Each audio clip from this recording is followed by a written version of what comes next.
Hey guys, and welcome back to our White Tigers Rising series here with Truro City Football Club.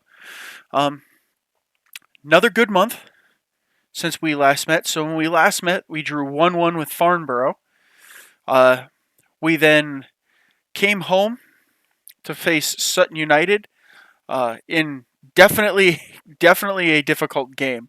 Wright and Gill with the last minute winner. So it was they hit us, we pegged them right back, and then an absolute last minute winner um, to to take the 3 points off of this one. Again, we dominated the bejesus out of possession, but we're still letting a lot of shots on target in.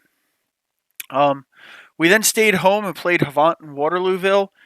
This one was an absolute crazy game. We went down 2-0 to them, and at the last minute came back screaming to knock in with goals from Cameron Gill and Matthew Wright.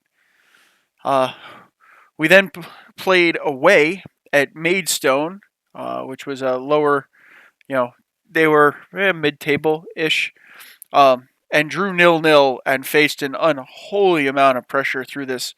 I'm noticing we're struggling a bit against 4-2-3-1 systems.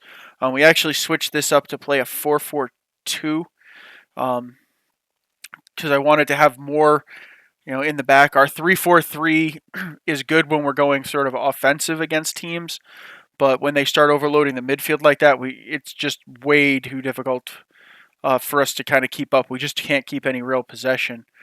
And then we drew 1-1 with Ebbsfleet, who are struggling. I think they were 16th at the time in the table on this. So they scored one late. We pegged them back late in this one. Again, we used our 4-4-2 on the road here.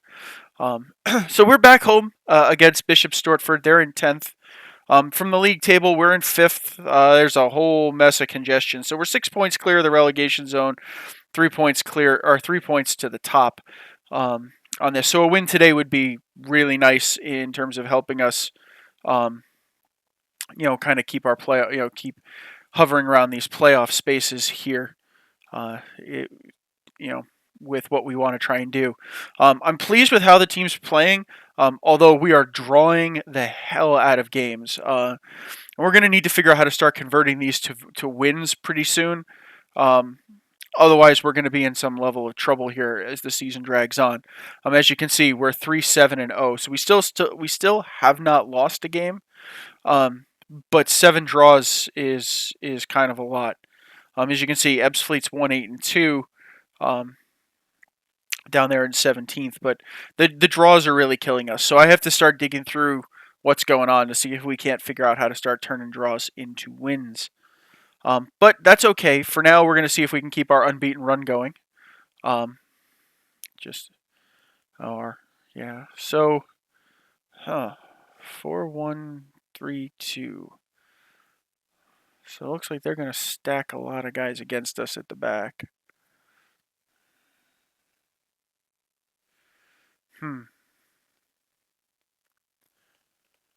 So we're going to go with our 3-4-3 here.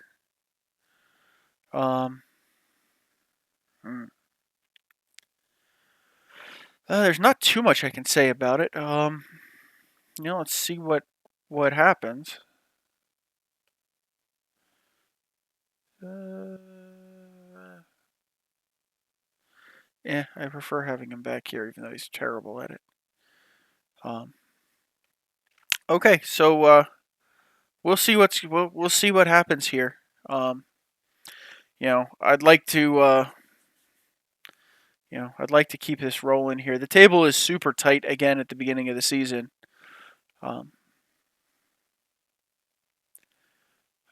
Suarez is I remember from my time playing over there, is definitely a creative character,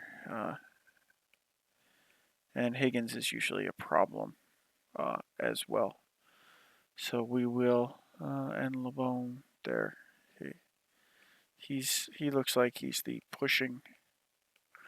Okay, so we're gonna set that up. We're on a decent run here, so let's keep it on, and we are underway at home. Oop, nice interception from Palmer. Gets it back to Watkins. Dawkins over to Hill. Back to Dawkins. Ugh, Wright can't get it. Gill in a little bit of a melee there. Watkins, Gill, melee. Calver gets it. It's just such unclean football here. Just balls bouncing around. But now we're getting it out. Dawkins out wide, and Gill rockets that one home for a 1-0 Truro City lead. I'm sorry. I forgot to turn the replays back on. Sorry about that. Definitely that was chaotic at best. At best, that was ugly with all the bouncing around. But Wright, see, those are the kind of goals we need to put in where we get those really good opportunities, and we really need to smash those home. Unfortunately, we haven't been, and they kind of cost us at the end of the day. Oh, Hill's breaking away, and I don't know what the hell that was, but we still retain possession.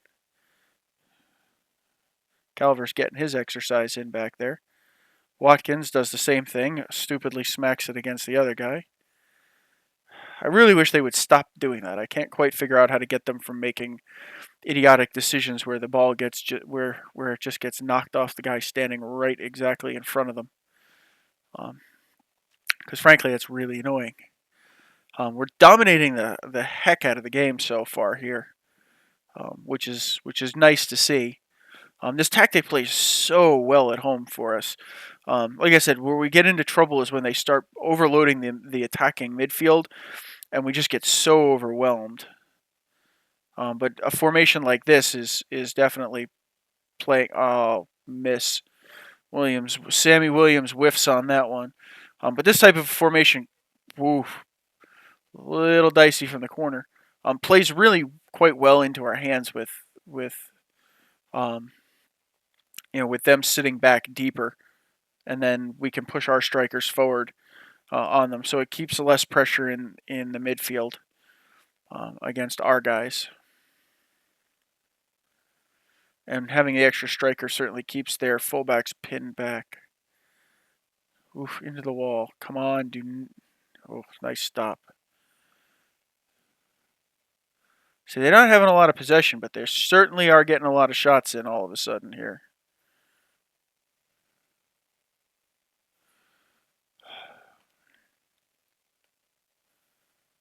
They are certainly getting a lot of shots in here. Okay, we're back playing ourselves back into the game here. Okay, we made it to halftime in a little bit of a lackluster.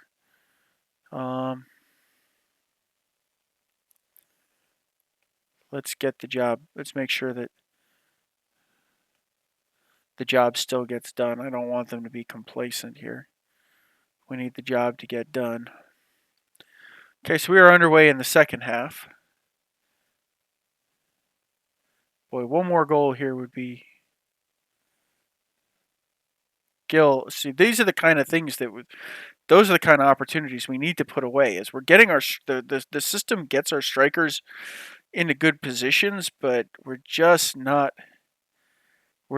smashing those opportunities home. And by not, we're leaving ourselves in some trouble as we're leaving goals on the table, which unfortunately haunts us a bit.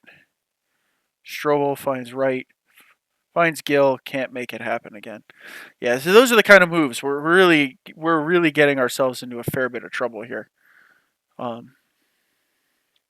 We do need to figure out how to convert. So if you guys have any ideas or stuff to look for, recommendations, I'm certainly all ears.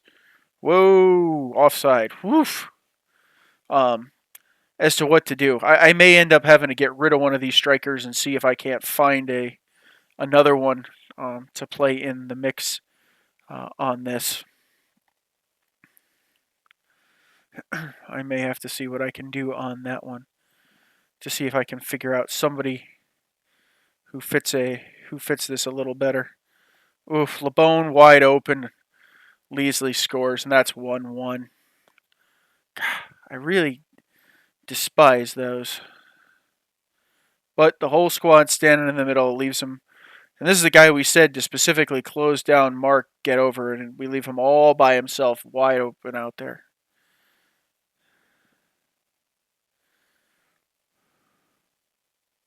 Gil decides to pass it to nobody, which is always nice. I enjoy seeing that.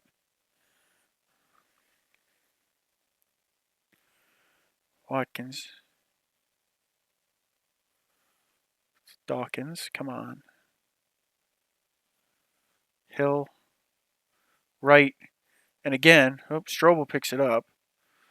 And then off into the corner for a corner. We have to fix our corner tactic too, I think. Okay, let's make a substitution here. Let's see what's going on. I'm going to bring him in on the right. Strobel on the left is having himself a howler of a game. So let's go with this. So our substitutions here, and let's see what we can get going on.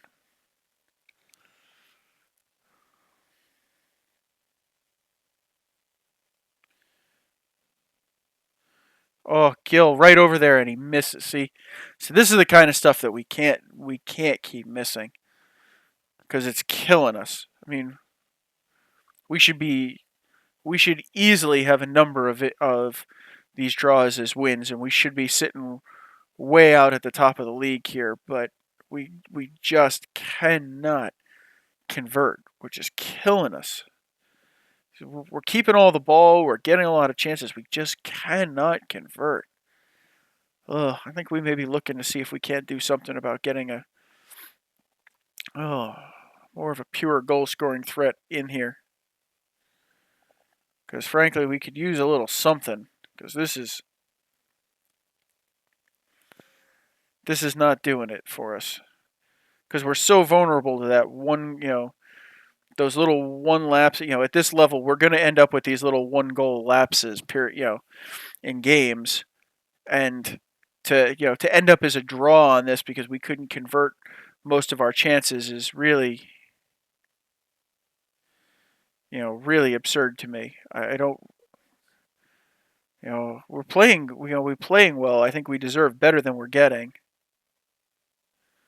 I think we deserve a lot better than we're getting out of these results. I mean, we're still picking up points, but if we're really going to aim mid-table and start talking playoffs here, we're going to need to start converting some of this to wins, and that really at this point results in from turning a lot more of these opportunities into goals.